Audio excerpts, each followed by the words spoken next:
안녕하십니까? 대한민국 대중문화의 흐름과 그 이면의 의미를 가장 깊이 있게 짚어드리는 트로트 음악의 세계입니다.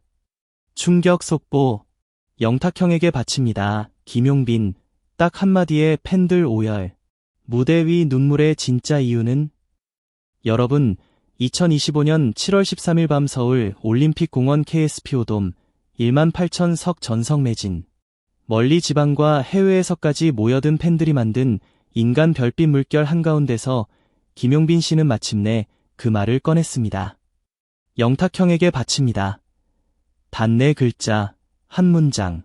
그러나 그 순간 공연장은 숨조차 삼키기 힘든 정적에 휩싸였고 곧바로 거대한 파도처럼 몰려온 눈물과 환호가 무대를 뒤흔들었습니다. 노래가 시작되자마자 그는 입술을 덜덜 떨었습니다. 이윽고 첫 소절이 채 끝나기도 전에 굵은 눈물이 눈두덩을 타고 내려와 마이크 본체를 적셨습니다. 관객석에는 이미 울음이 번개처럼 번져갔습니다. 누군가는 손등으로 눈을 문질렀고 누군가는 핸드폰 조명 대신 손으로 가슴을 움켜쥐었습니다. 왜 하필 지금, 왜 하필 그 한마디였을까요? 오늘 이 충격적인 무대 뒤에 숨겨진 진실, 그리고 김용빈 씨의 눈물이 담고 있는 깊은 의미를 파헤쳐 보겠습니다. 트로트의 미래를 더하다, 김용빈의 진심 담긴 음악. 사람들은 트로트를 향수의 장르라고 부릅니다. 하지만 김용빈 씨는 여기에 미래라는 2글자를 덧붙였습니다. 이번 신곡 어제도 너였고 오늘도 너여서 역시 과거를 회상하는 듯 보이지만 정작 노래가 뿜어내는 것은 내일도 너여야만 한다는 확신이었습니다. 그는 평범한 러브 스토리를 노래한 적이 없습니다. 늘 사랑 뒤에 깊은 상실, 상실 뒤에 되살아나는 새벽 한 줄기 희망을 집어넣었죠. 이번 곡 역시 그 공식 그대로였지만 단 하나 다른 점이 있었습니다. 가사 곳곳에 등장하는 형이라는 호칭, 그리고 팬들이 손꼽아 기다리던 라이브 무대에서 던진 영탁형에게 바칩니다. 라는 헌사. 이 짧은 고백에 수많은 팬들이 울음을 터뜨린 까닭은 단순한 팬심 이상의 비밀을 품고 있습니다. 김용빈 씨가 영탁 씨를 형이라 부르기까지는 긴 여정이 있었습니다. 2019년 스타를 꿈꾸던 무명 시절 그의 목표는 영탁처럼 되고 싶다는 소박한 열망이었습니다. 지방 소극장에서 하루 3타임 라이브를 뛰고 끼니도 제대로 못 챙긴 채 버스 안에서 가사를 수정하던 날들. 그는 자신만의 색깔을 찾지 못해 방황했습니다. 그때마다 영탁 씨는 후배들을 위해 망설임 없이 조언을 건넸습니다. 내가 진심으로 울어본 순간이 노래 안에 들어가야 돼. 그 말은 김용빈 씨의 가슴에 깊이 박혔습니다. 그날 이후 그는 잘 부르는 노래보다 꺼내지 않으면 터져버릴 이야기를 갈구했습니다. 결국 모든 상업적 계산을 뒤로하고 자신이 가장 외롭고 비참했던 순간의 조각들을 한 곡 안에 우겨 넣었습니다. 작사 참여율 85%라는 기록은 그저 자랑이 아닌 자신의 영혼이 얼마나 절실히 녹아있음을 증명합니다. 티저 공개 10시 10분 만에 댓글 1만 개를 돌파한 현상은 우연이 아니었습니다. 아무리 뛰어난 마케팅이라 해도 눈물의 진폭까지 계산하기란 불가능합니다. 사전 예약 20만 장, 실시간 차트 탑 3, 뮤직비디오 조회수 폭등 수치는 강력했지만 그 숫자 뒤에는 더 거대한 인간적 공명이 자리 잡고 있었습니다. 팬들은 그가 이번 라이브에서 울지 않으려 애쓸 것이라 생각했습니다. 김용빈 씨 역시 연습 무대에서 팬들 앞에서는 끝까지 버텨야 해라며 고개를 저었습니다. 하지만 첫 소절마저 버티지 못하고 애써 삼켰던 울음을 터뜨린 순간 오히려 그의 진정성이 극대화되었습니다. 영탁 씨가 그토록 강조했던 울어본 순간을 노래 안에 담아라는 조언이 무대 위에서 실현된 결정적 장면이었습니다. 멘토 영탁, 그리고 김용빈의 용기 있는 헌사. 그렇다면 그는 영탁 씨에게 바친다고 공개적으로 선언했을까요? 두 사람은 방송가에서도 유명한 멘토-멘티 관계였지만 동시에 업계 경쟁의 최전선에 선 뮤지션이기도 합니다. 영탁 씨는 항상 후배들이 나보다 더 멀리 가야 업계가 산다는 말을 남겼습니다. 하지만 막상 후배가 자신을 뛰어넘는 속도로 성장하면 대다수 선배들은 묘한 복합 감정을 느끼기 마련입니다. 영탁 씨는 달랐습니다. 오히려 김용빈 씨의 실험적 행보를 위해 기꺼이 한 발 비켜섰습니다. 올해 초 모 방송사의 트로트 경연 프로듀서들이 시청률 보증 수표인 영탁 씨에게 파이널 출연을 제안했을 때 그는 이번엔 용빈이 형광등 아래 서야 할 차례라며 고사했다는 후문입니다. 김용빈 씨는 이를 뒤늦게 전해 듣고 호텔 객실 화장실에서 한동안 울었다고 합니다. 그리고 작심했습니다. 형에게 받은 빚을 이제 내가 무대로 갚겠다. 무대 조명은 푸른 빛이었습니다. 피아노 전주가 흐르자 스크린에는 칠흑 같은 새벽, 혼자 연습실에서 쉼없이 마이크를 바꿔가며 노래하는 과거 영상이 재생되었습니다. 그의 목소리는 어느새 낮게 떨리며 브리지 구간으로 들어섰습니다. 관객석 곳곳에서 훌쩍이는 소리가 커졌습니다. 그리고 후렴을 향해 몰아가는 절정에서 형, 사랑합니다. 라는 속삭임이 마치 독백처럼 흘러나왔고 오케스트라 드럼이 폭발하듯 터진 뒤 스테이지 하단 스크린에 굵은 자막이 떠올랐습니다. 영탁 형에게 바칩니다. 전광판 글씨와 동시에 붉은 조명이 폭포수처럼 쏟아졌고 김용빈 씨는 그 순간 그대로 무릎을 꿇었습니다.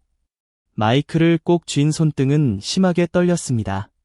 관객들은 참았던 울음을 마치 약속이나 한 듯 터뜨렸습니다.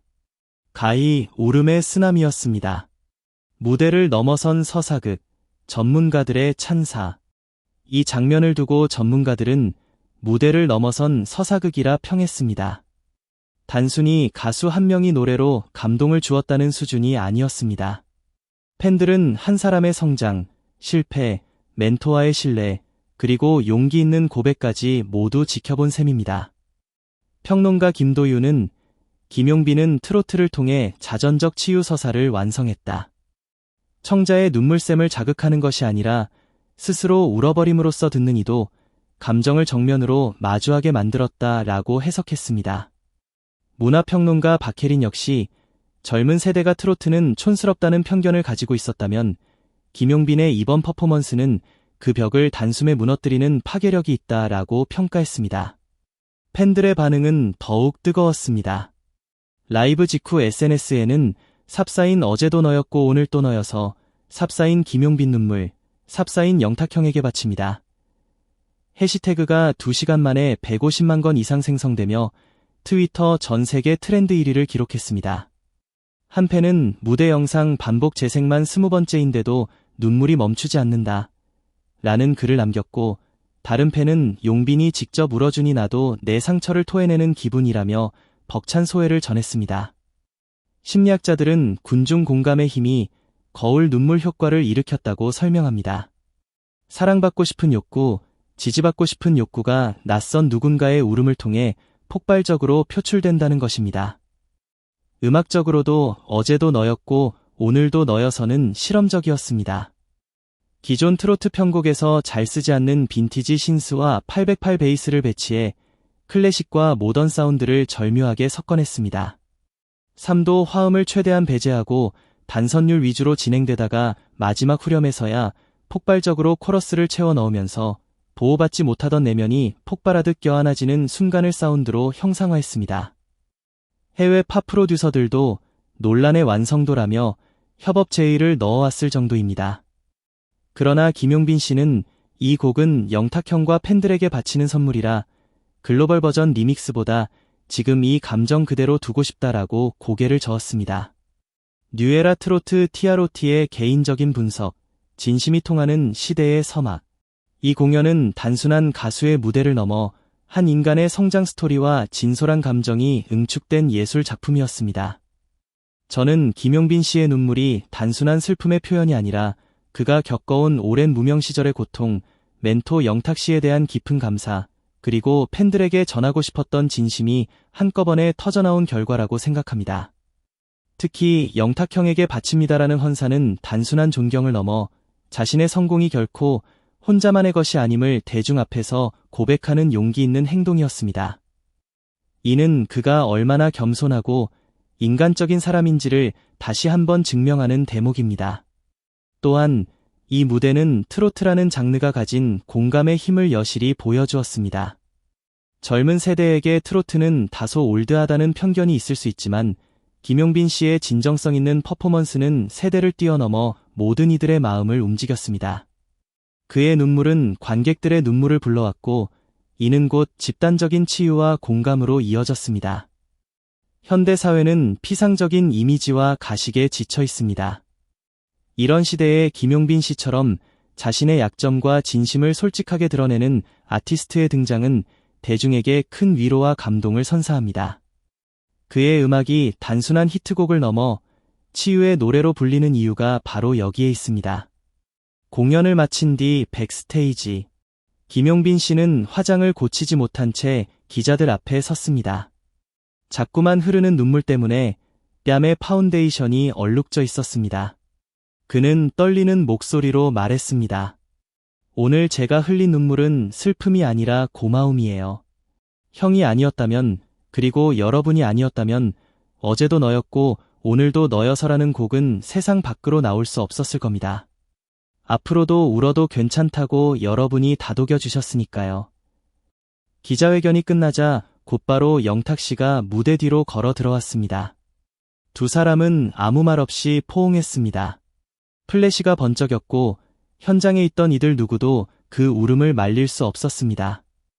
그날의 눈물은 단지 공연장의 공기를 짙게 적신 촉촉한 에피소드로 끝나지 않았습니다.